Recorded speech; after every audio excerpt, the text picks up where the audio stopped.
में ट्रैफिक के सिग्नल के ऊपर खड़े होकर सिग्नल के खुलने का इंतजार कर रहा है। जिनकी औकात बाहर जाके एक सिग्नल तोड़ने की नहीं है, वो हमारी जिंदगियों के साथ किस किस तरह से खेलते हैं। आप याद करें आजम सवाती का वो चीखना चिल्लाना, वो सिसकियां लेती हुई तस्वीरें, जो मेरा भाई अरशद शरीफ शहीद हो गया, उनकी फैमिली की, उनकी वालदा की, वो हमारे डॉक्टर शहबाज गिल के ऊपर टॉर्चर, और इसकी हमारे साफी भाइयों के ऊपर टॉर्चर, और अभी भी शाहिद असलम के साथ जो हो रहा है मैं उसकी मजम्मत करती हूँ।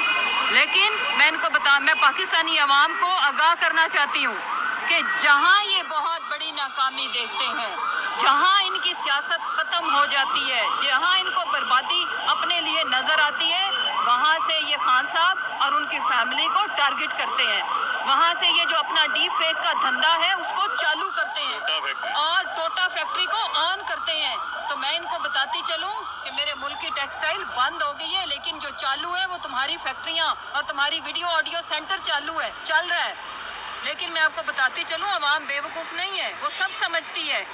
और मैं शुक्रगुजार हूँ अपने पाकिस्तानी अवाम की, अपनी यूथ की। मैं सोशल मीडिया जितने भी यूज़र्स हैं जिन्होंने इनको मुंह तोड़ जवाब दिया हमेशा, और इनको उससे बेहतर अच्छी वो जो आपको पता है कि एक सॉफ्टवेयर भी मौजूद है, टेक्नोलॉजी भी मौजूद है, जो हम बात करते हैं जिसकी वॉइस सैंपल मौजूद है, उसके ऊपर आप जो मर्जी कंटेंट बना लें।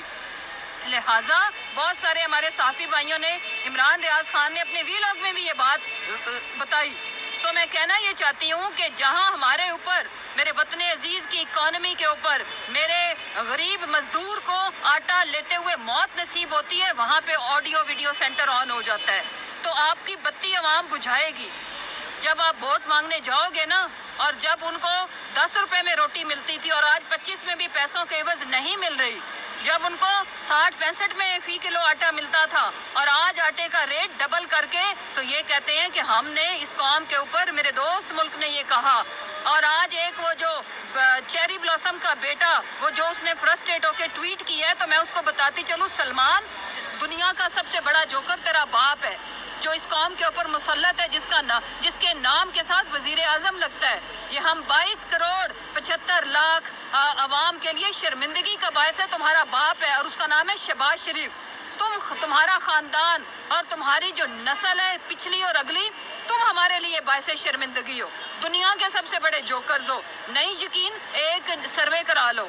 मैं ये अभी आपको ओपन इनविटेशन देती हूँ कि आप अपने अकाउंट से ये पूछो कि पाकिस्तान का सबसे बड़ा जोकर और खित्ते का सबसे बड़ा जोकर कौन है, हाँ या ना में। ये पोल अपने ट्विटर अकाउंट से कराओ, अभी चालू कराओ, तो आवाम आपको बताएगी।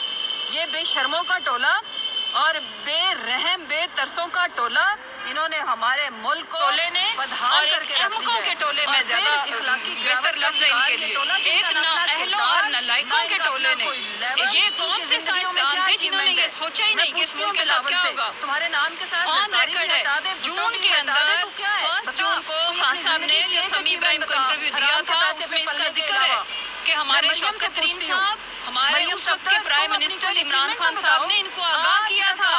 वो जो सिग्नल के ऊपर खड़ा हुआ है मुंह चुप के, आपको आगाह किया था कि अगर इस वक्त इस मुल्क के साथ कोई तजर्बा किया गया तो वो तजर्बा पीटीआई पे भारी नहीं गुजरेगा, पाकिस्तान की 22 करोड़ 75 लाख अवाम के ऊपर भारी गुजरेगा। और वो हुआ, आज हम सब फेस कर रहे हैं। लिहाजा इंशाल्लाह हम इनसे निजात पा के रहेंगे। ये जो पीएम का टोला है, 70% पाकिस्तान में इलेक्शन होने जा रहा है, जिसको कोई भी नहीं रोक सकता।